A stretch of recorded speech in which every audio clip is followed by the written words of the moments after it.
Hello and welcome to Cricket Happenings, dear friends and subscribers.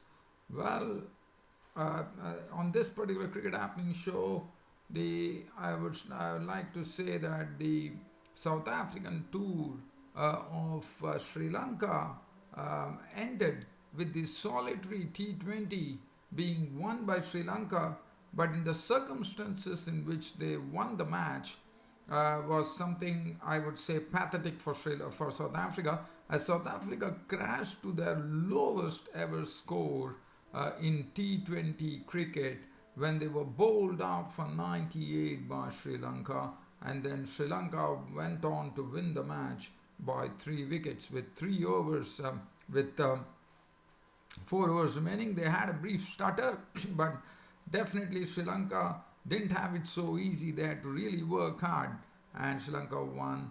And South Africa ended the tour of Sri Lanka with a very, very dismal performance in the T20. So I'm going to talk about that game, and then we'll have a look at the live cricket update with the match which is going on between St. Lucia Stars and Jamaica Tallawahs. Right now, I can just give you a little cricket update where the Jamaica Tallawahs, who are chasing 175, set by St. Lucia Stars in the Caribbean Premier League at Kingston. 175 all-out St. Lucia Stars in Jamaica Tallawahs are going like a train, especially Glenn Phillips. He's hammering them everything out of the ballpark. He has already hit 5 sixes and 2 boundaries in a really a very hard hit knock of 43 of 26 deliveries. He's still batting there. McLennan was hit for 6, and there's a lot of excitement going on as far as that match is concerned, because Phillips is really, Qais Ahmed was given some super treatment as he was slammed for 16 in one single over. Kesrick Williams also disappeared, and it looks like Glenn Phillips is totally in the mood. As I'm talking to you, suddenly there is a bit of a change. Charles has actually hammered Hodge for 4, 6 and 4. So Charles is joining in the fun, and definitely I have to say Jamaica Tallawahs right now are racing away in 7.5 overs. They have amassed 81 runs, so they have really hurting the St. Lucia Stars right now, and St. Lucia Stars have to pick up an wicket area. We'll come back to that later. We'll revisit that later, but first let's get on to the T20 game, which is the final T20, the last match of the tour of South Africa. And South Africa were the ones who batted first, and they started off in a very sort of a very aggressive fashion, especially Quinton de Kock. In the first over itself of the bowling of Kasun Rajita, Kasun Rajita was taken for 20 for he was hit for 3 consecutive boundaries by Quinton de Kock. So that was a good start for South Africa, but one probably never thought that South Africa will succumb to their lowest ever total in T20 cricket of 98 all out. So Quinton de Kock was the man who started it. Hashim Amla was the first to go. He was dismissed for a duck by Dhananjay de Silva. Reza Hendricks gave some company to Quinton de Kock, but only just, I would say. But Quinton de Kock, after firing 20 of 11 deliveries with 4 fours, was unfortunately run out, because Quinton de Kock was literally looking in the mood today, but he was run out for 20. Dhananjaya proved very useful with this ball, as he picked up the wicket of Reza Hendricks by clean bowling him for 19 of 16, 2 fours and 1 6.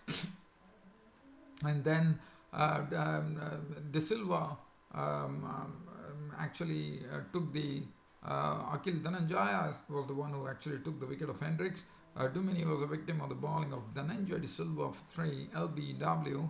Hendrik Klaasen looked good in his 18 of 16, 1 4, 1 6 before Sandakan came in and reduced the South Africans to 73 for 7 when he picked up the wicket of Klaasen, Felikwayo and Rabada in a single over with the first 4 and 6 deliveries, which was very well done by the unorthodox wrist spinner Lakshan Sandakan. Klaasen was out for 18. Miller was left along with the tail, but Miller himself holed out to Chandimal with bowling of Dhananjaya for 14 of 16 2-4s. Feluquayo, Duck, Rabada, Duck, and then Dala was not out on 12. Gidi 4, Shamsi, Duck. And as I said, South Africa succumbed to their lowest ever total in T20 cricket of 98 all out. Not a good performance at all. And Kasun Rajita, 3 overs 1 for 27. Dhananjaya De Silva was very, very useful. He bowled 4 overs 2 for 22. Akila Dhananjaya once again showing the ascendancy over the South African batsmen. 4 overs no made in 2 for 15. Sandakan was very impressive. 4 overs made in 19 runs and 3 wickets. And Ishru Dana 1.4 overs no made in 1 for 9. Now South Africa, after being bowled out for 98, it was the turn of Sri Lanka to chase that. Their start was not good. In fact, Kagiso Rabada, who was playing today, in the first over itself dispatched both the openers to the pavilion. First he got rid of Kushal Pereira, the dangerous player, for 3, caught by Shamsi. Kushal Mendes was LBW bowled Rabada for 1 of 3 balls. And then it brought Dinesh Chandimal, who was playing his first game after that incident that happened where he was kept out of the test matches with a ban. And here Chandimal was there, and today Chandimal was the architect of their victory. And then suddenly Chandimal and De Silva slowly started repairing the damage. From 6 for 2. They took the score with some very good strokes that they played. Chandimal as well as Dhananjaya De Silva. They took the score to, they put on a 53-run partnership, which took the score to 59. But that was the time Junior Dala picked up the wicket of Dhananjaya De Silva for 31 of 26, 4 fours and 2 sixes. Angelo Matthews failed to the bat. He was caught by Klaasen, brilliantly caught by Klaasen of the bowling. He was Matthews attempting a big hit of the bowling of Shamsi. Fell to the bowling of Shamsi. Caught Klaasen, bowled Shamsi for naught. That made it 63 for 4.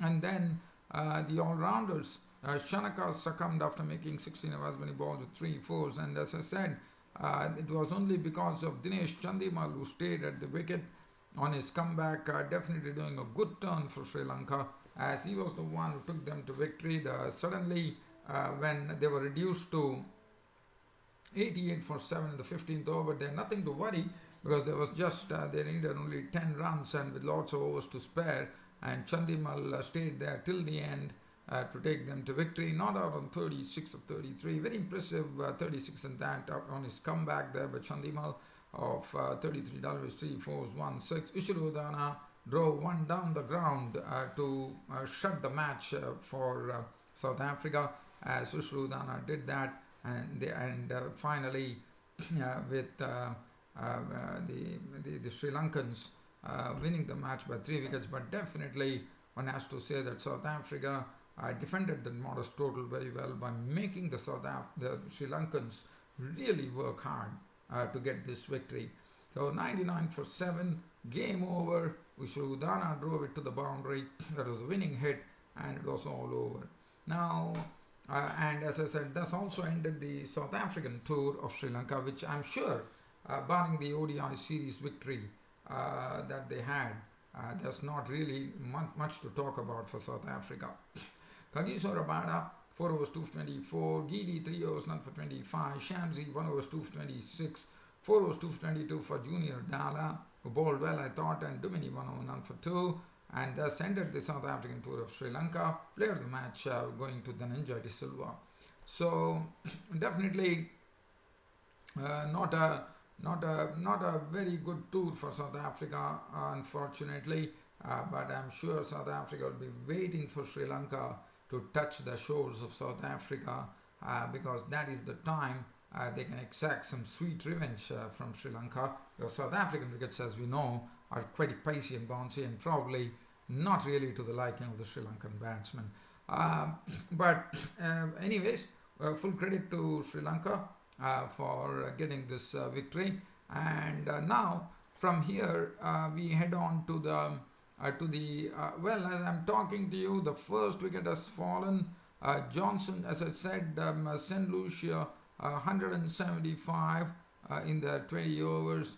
And as I was talking to you about that, Johnson Charles has fallen. So the first wicket was gone in the same over where Johnson Charles was really clobbering the bowling of Hodge. And finally, Hodge is the one who has taken his wicket. This is an arm ball, and Charles did not read it properly. Wanted to whip it away down the leg side, played down the wrong line. The end of Johnson Charles, bowled by Hodge for 31 of 20 Ws, 4 fours and 1 6. But the man who is really going strong right now is the guy, as I'm talking about, Glenn Phillips. He's not out on 47 of 30 balls. In fact, he has moved to 48 of 33, 2 fours and 5 sixes. McCarthy has given him company. He's not out on 5. And definitely Jamaica Talawas would be eyeing a victory here. Because the 89 for 1 89 for 1 in 9.4 overs, so they still have a long way to go. And let's have a look at the scorecard now from the St. Lucia Stars as to how they performed and as to who played well. St. Lucia Stars, as I said, were all out for 175. Andre Fletcher at the top, smacking 43 of 33 deliveries. 5 fours and 2 sixes. The other principal contributor being Darren Sammy, who slammed 36 of 24, 2 4, 3 sixes. Little contributions coming in from Simmons, 22 of 16 with 1 4, 2 sixes. Pollard making 22, 2 fours, 1 sixes, 1 6. David Warner failed with the bat. He was clean bowled by Thomas for 7 of just 6 deliveries with 1 boundary. McLennan out for 3. KSM at 7, but Hodge hit 21 of 8. 3 fours and 1 6 and 174 out. Looking at the bowling, it was Thomas 3 for 39, 1 for 36 for Santauki, Imad Wazim none for 24, 2 for 48 for Russell, Zam for 3 for 27. And looking at this Jamaica Talawas, who are really pinching boundaries and sixes at absolute will.